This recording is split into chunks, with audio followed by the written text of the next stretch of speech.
안녕하세요. 예, 반갑습니다. 오늘부터 여러분들하고 1년 동안 부동산 공법 수업을 진행하게 된 한수현입니다. 예, 그래서 광고가 어떻게 나갔는지 모르겠는데요. 예, 일단 한수현이고요. 네, 여러분 제가 수업을 한 지가 좀 됐는데 항상 첫 시간은 어려운 것 같아요. 첫 시간은 특히 어렵고, 오늘 또 새해 첫날이잖아요. 그래서 첫날은 정말 어려운 것 같습니다. 그래서 첫 시간에는 실수만 좀 하지 말자, 실수 좀 줄이자, 이제 그러면서 들어왔는데, 여기 프린트 여기 받으셨으면 요거 한번 볼게요. 네, 수업 계획서거든요. 1년 동안 수업 어떻게 진행하겠다라고 하는 겁니다. 그래가지고 요거 먼저 보시면은 이제 여러분들 시험 보는 게 이제 올해 이제 10월 달에 이제 시험이 있잖아요. 근데 29회 시험이에요. 그래갖고 여기 작년에 한번 이미 시험 경험이 있으신 분들이 있으시죠? 예. 혹시 뭐 괜찮으시면 손 한번 들어봐 주시면. 한 분 계신가요? 예, 알겠습니다. 예, 그래서 일단 아마도 이제 쭉 같이 가실 것 같은데, 표 한번 보시죠. 표 한번 보시면은 이제 1, 2월 달에는 이제 뭐 기초, 거기 표에는 뭐 기초, 상세, 심화, 요약 이렇게 나와 있는데 거의 수업 내용은 아마 동일할 겁니다. 거의 동일하고요. 이제 시간이 지나가면서 문제풀이 쪽으로 이제 중심해가지고 갈 거예요. 그리고 공법이라는 과목 자체가 이제 공부를 하다 보시면 다른 과목하고는 다르게 다른가요? 다른 과목하고는 다르게 조금 이제 난해합니다. 조금 처음부터 이해하시기가 조금 어렵고요. 그리고 시험 보신 분들 같은 경우는 뭐 아주 잘 아시겠지만 정말 공부하다가 욕 나오는 과목이 이제 공법이에요. 그리고 무슨 뭐 절차가 그렇게 많은지, 그리고 뭐 용어는 또 왜 이런 건지 뭐 이래서 공부하실 때 제일 짜증나고, 그리고 공부해도 사실 별로 티가 안 나요. 과목 성격 자체가 공부해도 별로 이렇게 티가 안 나고, 내가 이거 공부한다고 해가지고 정말 이거 합격할 수 있나? 뭐 이런 의구심 가장 많이 들게 하는 과목이 바로 공법입니다. 그래서 제가 여러분들한테 주문하고 싶은 거는 뭐냐면 그냥 끝까지 하셔야 돼요. 합격할 때가 10월 달까지 그냥 끝까지 가신다라고 생각을 하시고요. 그냥 끝까지 이제 믿고 그냥 쭉 가시면 됩니다. 그리고 사실은 이제 수업을 한번 들으시고 그다음에 문제풀이 하시면은 좋게요. 그렇게 그러니까 제가 이 과목에 공부해서 이렇게 큰 티가 안 난다 그랬잖아요. 그러니까 우리는 사실은 학문을 하는 게 아니거든요. 그래서 꼭 필요한 정도만 공부하시고요. 그리고 이제 문제로 보충하시면 됩니다. 근데 문제도 그렇게 많이 필요하진 않고요. 제가 볼 때는 200개 정도만 푸시면 되지 않을까 싶어요. 제가 이렇게 말씀드리는 이유는 저는 예전에는 제 얘기 잠깐 소개하면은 저는 법대 졸업하고 이제 사시 공부를 굉장히 오래 했어요. 사시 공부를 굉장히 오래 했는데 10년 넘게 공부했습니다. 10년 넘게 공부했는데 안 됐죠. 이제 결과적으로 안 됐는데 객관식 같은 경우는 문제는 없었거든요. 근데 이제 그래서 이제 객관식 그때 공부하면서 터득한 요령이 뭐냐면, 객관식은 학문이 아니고 객관식을 딱 충족하는 정도만, 그러니까 시험에서 요구하는 정도만 공부하시면 돼요. 근데 그럼 우리 도대체 부동산 공법이라고 하는 거는 얼마큼 공부해야 되느냐?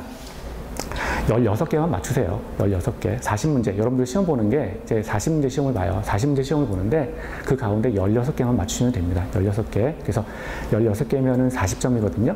40점인데 40점만 넘기는 걸 사실 목표로 하시면 됩니다. 그리고 여러분들 이제 제가 여기 보시면 이렇게 수업 때마다 프린트가 나갈 거예요. 프린트가 이렇게 나가는데 오늘 처음에는 이제 국계법만 나왔죠. 국토의 계획 및 이용에 관한 법률을 해가지고 그 앞에 프린트 안 맞으신 분들은 가져가시고요. 그래서 근데 이렇게 해가지고 지금 페이지가 한 10페이지까지 나갔죠. 10페이지까지 나갔는데 전체 분량이 45페이지예요. 전체 분량이. 그래서 45페이지만, 그러니까 오늘까지는 이제 10페이지만 나간 거예요. 첫날이라서. 근데 다 합치면 45페이지입니다. 다 합쳐서. 제가 이제 미리 만들어 놨기 때문에. 근데 사실 45페이지만 외우시면은 60점은 맞으세요. 45페이지만. 그것만 외우셔도 사실 60점은 맞으세요. 그래서 그럼 이제 더 이상 저랑 얼굴 볼 일 없겠죠. 예, 근데 뭐 물론 프린트만 받아가셔서 혼자 공부하셔도 되고 그것만 외우셔도 됩니다. 그러면 제가 볼 때는 60점은 충분히 맞으세요. 근데 여러분들이 목표는 일단은 40점 넘는 걸 목표로 하겠다. 이렇게 과락 넘기는 걸 목표로 하겠다라고 하시는 게 우리 정신 건강에 조금 이로와요. 공법을 내가 80점을 맞겠다, 90점을 맞겠다라고 생각을 하시면 굉장히 머리가 아픕니다. 굉장히 머리가 아프고 정말 죽을 것 같아요. 저도 이렇게 그 수업 준비하고 이러면서 법령 같은 경우가 계속 바뀌거든요. 공법은 이제. 그리고 심지어는 여러분들 이따가 책에도 보시면 알겠지만 시행령 같은 경우는 뭐 4월 16일 날 이렇게 개정된다 해서 입법 예고만 된 상태로 이제 공법 책이 나온 거예요. 그러니까 올해 2018년도 4월 16일 돼야 또 뭐 개정 시행령이 또 바뀌어서 나오고 막 이래요. 그러니까 1년 동안에도 몇 번씩 바뀌어요. 법 자체가. 그래서 그런 것들은 강사인 제가 그냥 맞춰서 다 준비할 거고요. 그래서 그냥 필요한 것들만 이렇게 강사한테는 뽑아가겠다라고 마음가짐 이렇게 잡으시고 편하게 공부하시면 돼요. 제가 사실은 녹화하는데 되게 거부감이 있습니다. 왜냐하면 녹화를 하게 되면 하고 싶은 말을 잘 못해요. 하고 싶은 말을 잘 못하고 항상 이게 언행을 조심해야 되기 때문에 그래서 저는 원래 수업 때 이렇게 정치 얘기도 좀 잘하고 해요. 그래서 정치 얘기 막 하고 그러는데 할 수가 없죠. 그래가지고 수업만 하게 됩니다. 그래서 굉장히 재미가 없어요. 재미가 없는데 공법은 특히 더 재미가 없어요.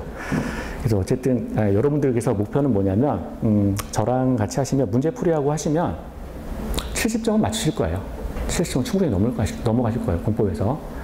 원래는 제가 40점만 넘으라 그랬잖아요. 그게 일반적인 룰이고요. 문제풀이까지 하시면 70점은 맞추실 거예요. 그래서 우리 뭐 세법이라든가 다른 뭐 공시법이라든가 이런 것들 있잖아요. 그래서 우리 그런 것들은 사실은 그냥 뭐 다른 강사분들은 또 다르게 말씀하시겠지만 사실 굉장히 쉽죠. 쉬워요. 그런 것들은.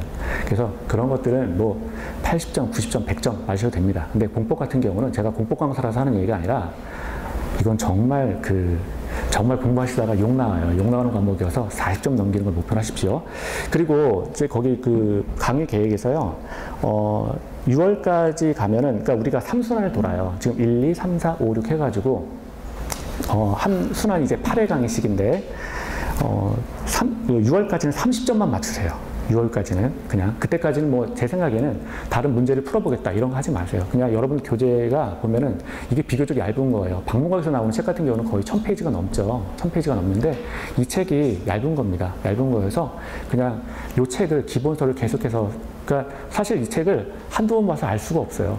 이게 왜냐면 행정법 가운데 그 절차사항이거든요. 행정법에 보면은 행정법의 강론에 들어가는 파트예요. 우리가 하고 있는 게 국토에 관한 법들인데 이제 행정법 강론 중인데 강론 가운데 절차에 관한 법이라서 이걸 도대체 오늘 외워도 내일 까먹고요. 그리고 뒤돌아서면 까먹는 과목이에요. 그래서 6월까지는 그냥 기본서만 충실히 보겠다라는 생각으로 편하게 오세요. 편하게 오시고 사실은 이제 1, 2월 달에는 그냥 공법이 그냥 이렇게 생긴 거구나 이 정도만 보시면 이제 충분합니다. 그래서 첫 시간부터 막 오늘 공부했으니까 도서관 가가지고 하루 내가 7시간은 공부해 보겠다 그런 생각 절대 하지 마세요. 절대 하지 마시고요. 그냥 편하게 오세요. 편하게 오시고 그리고 그냥 이렇게 생긴 거구나 이런 용어가 있구나 이 정도만 하시면 됩니다. 그리고 6월까지는 그냥 기출문제 같은 경우는 제가 추천해 드린 거는 문제도 사실 풀지 마세요. 물론 우린 그 전에 문제도 풀 거예요. 6월 되기 전에도 뭐 기출문제 다 풀고 할 건데 혼자 뭐 괜히 그 이전에 6월 전에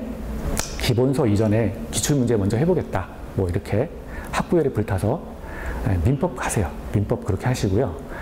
공법 같은 경우는 그렇게 하지 마세요. 왜냐하면 많이 바뀌어요. 그래서 과거의 기출문제가 별로 큰 의미가 없어요. 문제 중에 가장 의미 있는 거는 기출문제인데 공법은 많이 바뀝니다. 절차사항이라서 굉장히 많이 바뀌어요. 1년에 몇 번씩 바뀌기 때문에 과거 기출문제 놓고서 왜 지금 답이 왜 이런가요? 뭐 이렇게 의미가 없어요. 그래서 그 전까지는 6월까지 전까지는 문제풀이에 치중하지 마시고 여러분 갖고 있는 책 받으신 거 파란 거 저것만 그냥 줄기차게 보시고요. 그리고 문제풀이 생각하지 마시고 7월부터는 문제만 풀 거예요. 그러니까 그때 가서 하셔도 10월까지는 충분합니다. 10월 마지막 주에 이제 여러분 시험 있잖아요. 그래서 세 번째 주인가요? 네 번째 주인가요? 그때 뭐 시험 있죠. 그래서 그 전까지 문제 풀 거니까 충분하니까 그 전까지는 이제 이론적인 거 책으로만 많이 이게 무슨 말인지 모르지만 일단 회독수를 많이 높여서 이런 게 있구나 이 정도만 이해하시면 됩니다. 문제풀이 하시면서 구체적인 과정 다 암기하시고 들어가시면 70점 맞는데 전혀 지장 없어요. 근데 제가 70점 맞으라고 얘기 안 했잖아요. 40점만 넘어가시면 돼요. 40점. 그리고 40점만 넘어가시면 되고요. 6월까지는 30점이 목표입니다. 제가 그 전에 이제 뭐 예를 들어서 문제 아침에 해가지고 문제 이제 나눠드리고 풀어보고 그다음에 몇 개 맞으셨어요 이러면은 10문제 가운데